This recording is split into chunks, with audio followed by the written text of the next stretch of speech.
प्रदेश की मुखिया बहन मायावती जी को ढेर सारी बधाई देते हुए और हमारे जीने का तरीका बदल देने वाले, अच्छा कपड़ा पहनने का अधिकार देने वाले, अपनी बात सीना तान कर कहने के लिए जो अधिकार दिया बाबा साहब भीमराव अम्बेडकर ने, उनकी चरणों में, उनकी माता के चरणों में, उनके पिताजी के चरणों में श्रद्धा का स्मरण अर्पित करता हूँ। इन्होंने ऐसे लाल को पैदा किया जो देश में नहीं विदेशों तक जिनकी दृष्टि है। मैं कोई भी जनता को जगाने वाले, क्योंकि संविधान तो लागू हो गया, देश तो आजाद हो गया, लेकिन हम अपने अधिकार को नहीं जान पाते थे। यदि अपने अधिकार को जगाने वाले माननीय कांशीराम जी के माता और पिता और उनके चरणों में श्रद्धा का स्मरण अर्पित करता हूँ। और करुणामयी, करुणा का सागर जिसके दिल में था, जियो और जीने देखा, जियो जीने दो का संदेश देने वाले बुद्ध जी की चरणों में श्रद्धा का स्मरण अर्पित करता हूँ। और हमारे मुख्य अतिथि बड़े भाई आदरणीय प्रणाम जी, जो सांसद रहे और बहुजन समाज पार्टी के एक छोटे से स्तर से जब पार्टी का गठन हुआ उसके फाउंडर सदस्य भी हैं, और माननीय कांशीराम जी के चरण मिला करके उनके साथ भूखे रह करके, प्यासे रह करके कर्मा को पढ़ाने वाले भाई बलराम जी मुख्य अतिथि हैं। उनको ढेर सारा बधाई दूंगा। और हमारी बहन इंदु चौधरी बैठे हैं, हमारे मंच पर तमाम लोग बैठे हुए हैं, हमारे तेजस्वी जिलाध्यक्ष हैं और हमारे विजय प्रताप जी हैं। ये तमाम लोग हैं जो पार्टी के कारवां को आगे बढ़ा रहे हैं, दिन रात भूखे प्यासे रह करके, रात में चल करके। अभी कल ही हमारे मुख्य अतिथि जी प्रदेश के नेतृत्व में, जो हमारे प्रदेश के अध्यक्ष हैं पाल जी, उनके नेतृत्व में एक गरीब बेटी का जिसका बलात्कार करके हत्या कर दी गई थी, इंदु जी भी थी, क्या नाम है, उसमें गई थी। मैंने एकदम निराजन में जहाँ कोई जा नहीं सकता, खेत में पगडंडी में जहाँ रास्ता नहीं था, उसको निर्मम हत्या करने वालों को सजा दिलाने के लिए और उस गरीब दलित बेटी को न्याय दिलाने के लिए, उसको आवाज दिलाने के लिए, उसको नौकरी दिलाने के लिए हमारे पाल जी ने शासन से बात करेंगे और बहन जी को उस घटना की पूरी विस्तृत जानकारी देंगे। और जिलाधिकारी आप रहे थे कल, सैकड़ों गाड़ियों की काफिला के साथ एक डेलीगेशन गया था वहाँ उस परिवार से सांत्वना देने के लिए। साथियों, आज बहुजन समाज दबे कुचले लोगों से लेकर के और सामंतवाद तक सबको वह जीने का अधिकार देने के लिए उन्होंने कदम चलाया, कदम आगे बढ़ाया। भाई विजय जी बोल रहे थे, बहन जी ने लाखों लोगों को नौकरियां दिया, चावल नहीं दिया, राशन नहीं दिया, उन्होंने नौकरी दिया। किसी परिवार को आगे बढ़ाना है तो उसको पैसा मत दो, उसको राशन मत दो, एक चपरासी की नौकरी दी, देखो उसका पूरा परिवार जो है आगे बढ़ जाएगा, तो सैकड़ों लोगों को रोटी खिलाने लगेगा। बहन जी ने लाखों ऐसे लोगों को भर्ती किया जो नाले में, गंदा नाले में कूद गया, चाहे वो यादव हो, चाहे वो दलित हो, चाहे वो ब्राह्मण हो, चाहे वो भूमिहार हो, चाहे राजा का बेटा हो, चाहे रानी का बेटा हो, चाहे प्रधान का बेटा हो, चाहे विधायक का बेटा हो, चाहे मंत्री का बेटा हो, चाहे सांसद का बेटा हो, सफाई कर्मी के रूप में सारे लोगों को नौकरी दिया है। जो आज आपके गांव में काम करे न करे, लेकिन वो अपने तनख्वाह से अपने बच्चे को पढ़ा रहे हैं अच्छे अच्छे स्कूलों में। और ये बाहरी मोदी सरकार जो है ये बेचारी है, ये लालच दे करके चला रही है। निषाद भाई बोल रहे थे, हमारे सर्वर निषाद जी को मैं बधाई दूंगा, इन्होंने जो सोच समझ के कदम उठाया है। और निषाद समाज का बेटा मंत्री है, राजभर का बेटा मंत्री है, लेकिन एक राजभर के बेटे का स्वाभिमान अगर खाने में पीटा जाता है वो दरोगा से पूछने की हिम्मत नहीं जुटा पाता है और वो पीटा जाता है, निषाद समाज का बेटा पीटा जाता है। लेकिन एक बार भी निषाद का मंत्री पूछने नहीं जाता कि हमारे कौम के साथ अन्याय क्यों हो रहा है, हमारी मूर्तियां क्यों रखी गई हैं, लगाई नहीं जा रही हैं। मैं वकील साहब को बधाई दूंगा जो विधान साहब की मूर्ति रखी हुई है।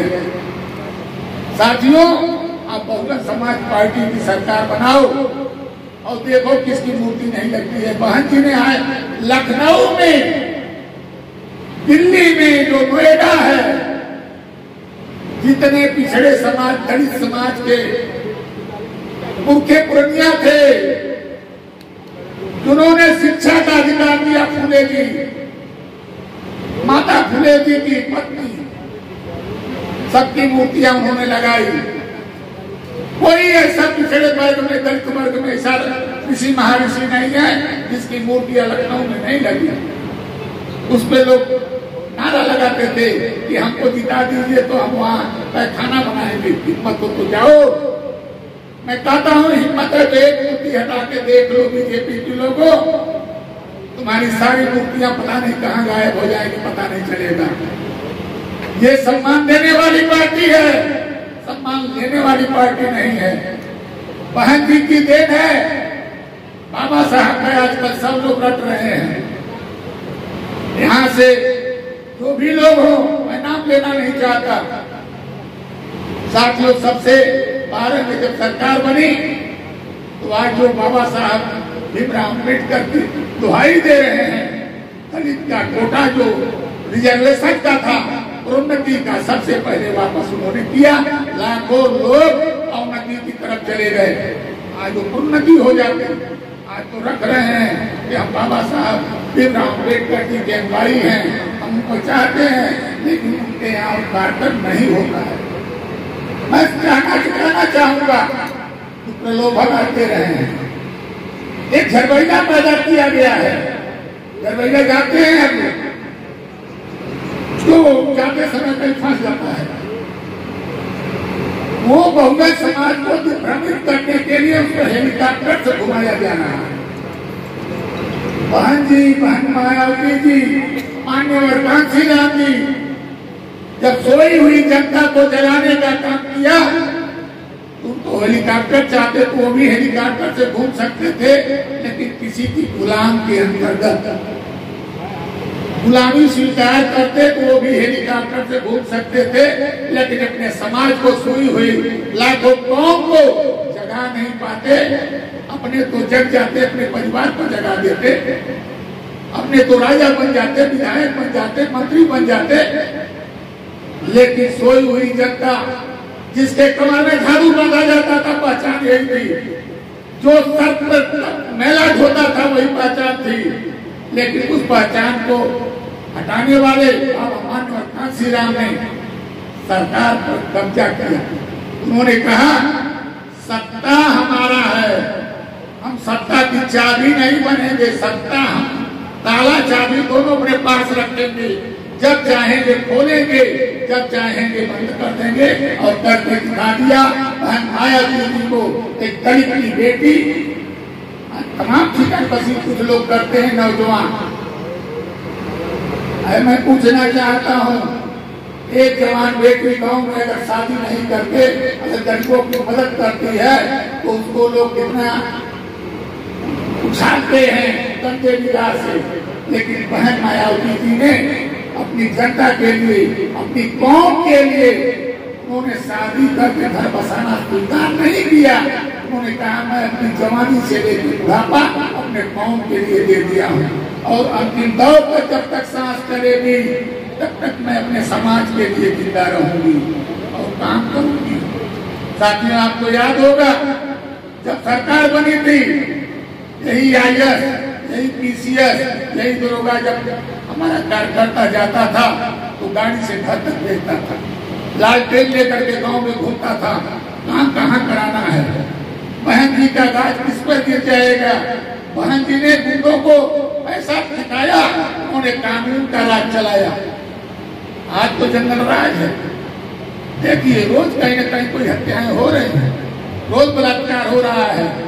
एक द्रौपदी के चीरहरण पर महाभारत हुआ था, आज हजारों महिलाओं का चीरहरण हो रहा है। एक सीता के हरण पर रामायण की रचना हो गई, आज लाखों सीताएं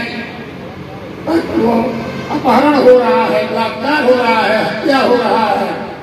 ऐसे रावण घूम रहे हैं, तो राम का राज चलाने वाले कहाँ हैं, कहाँ सो गए हैं?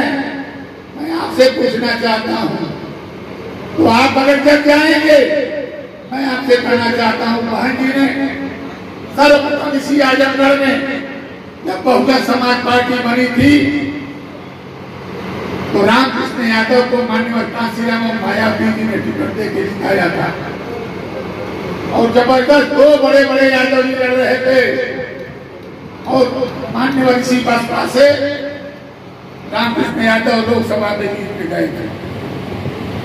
यादव को टिकट दिया, बहन मायावती जी ने यादव के बेटे पर विश्वास करके 2022 में टिकट दिया था सगड़ी में।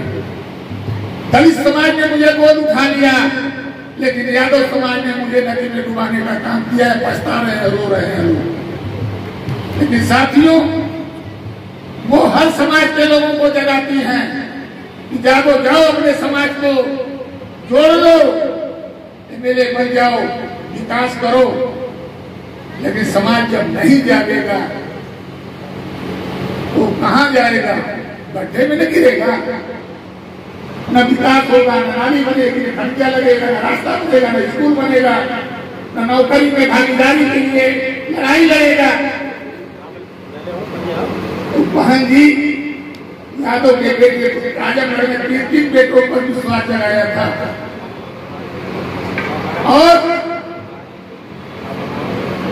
करैली के नाम से पहचाने जाते थे चंद्रदेव यादव।